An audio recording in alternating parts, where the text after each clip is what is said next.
রাতভর দাউ দাউ করে জ্বলেছে রাজধানীর ফুসফুস সচিবালয়। আগুনের ৭ নম্বর ভবনের ৬ তলা থেকে ৯ তলা পর্যন্ত ৪টি ফ্লোর পুড়ে ছাই হয়ে গেছে।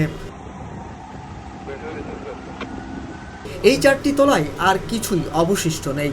ছাই হয়ে যাওয়া ৪টি ফ্লোরে যুব ও ক্রীড়া মন্ত্রণালয়, শ্রম ও কর্মসংস্থান মন্ত্রণালয়, ডাক ও টেলিযোগ বিভাগ, স্থানীয় সরকার বিভাগ, পল্লী উন্নয়ন ও সমবায় বিভাগ এবং সড়ক পরিবহন ও মহাসড়ক বিভাগ ছিল।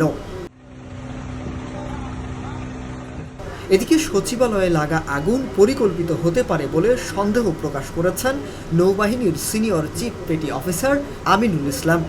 তিনি বলেন, শর্ট সার্কিট থেকে সাধারণত একাধিক জায়গায় আগুন ছড়িয়ে পড়ে না, কিন্তু এক্ষেত্রে ৬ তলা ৯ তলা একসঙ্গে আগুন লেগেছে, যা পরিকল্পিত হতে পারে।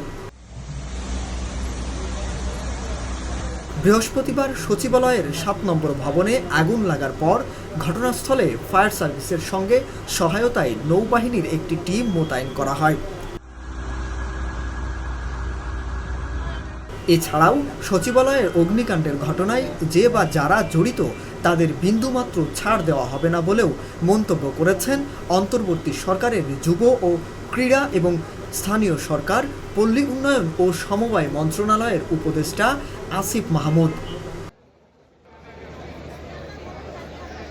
এদিকে সচিবালয়ের ৭ নম্বর ভবনের আগুন দুর্ঘটনা নয়, পরিকল্পিত অগ্নিকাণ্ড উল্লেখ করে গণ অধিকার পরিষদের সভাপতি নুরুল হক নূর বলেছেন, এলজিআরডি এবং ডাক ও টেলিযোগাযোগ উপদেষ্টার কক্ষে গত সরকারের দুর্নীতির অনেক আলামত সংরক্ষিত ছিল।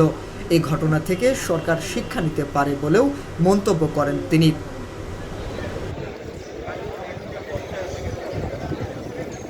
উপদেষ্টা নাহিদ ইসলাম, আসিফ মাহমুদ এবং মাহফুজ আলমকে উদ্দেশ্য করে জুলাই শহীদ স্মৃতি ফাউন্ডেশনের সাধারণ সম্পাদক ও জাতীয় নাগরিক কমিটির মুখ্য সংগঠক সার্জিস আলম বলেছেন, সাবধান করার সময় আর নেই। বৃহস্পতিবার এক ফেসবুক স্ট্যাটাসে লিখেন, যখনই বিপ্লবীরা হাসিনার অপকর্ম, চুরি, লুটপাট, দুর্নীতির দিকে নজর দিয়েছে, সেগুলোর বিরুদ্ধে তদন্ত শুরু করেছে, তখনই সচিবালয়ে ঘাপটি মেরে থাকা হাসিনার দালালেরা বিভিন্ন অপকর্মের ফাইলগুলোকে আগুনে পুড়িয়ে দিল। রাষ্ট্র সংস্কার করতে হলে সবার আগে আমলাতন্ত্র ও প্রশাসনের যেসব চাটার দল এখনও ঘাপটি মেরে লুকিয়ে আছে, তাদের শেকড় থেকে উপড়ে ফেলতে হবে। এছাড়াও বিপ্লবী ভূমিকায় অবতীর্ণ হওয়ার আহ্বান জানান তিনি। শাহরিয়ার আহমেদ, জাগো নিউজ 24।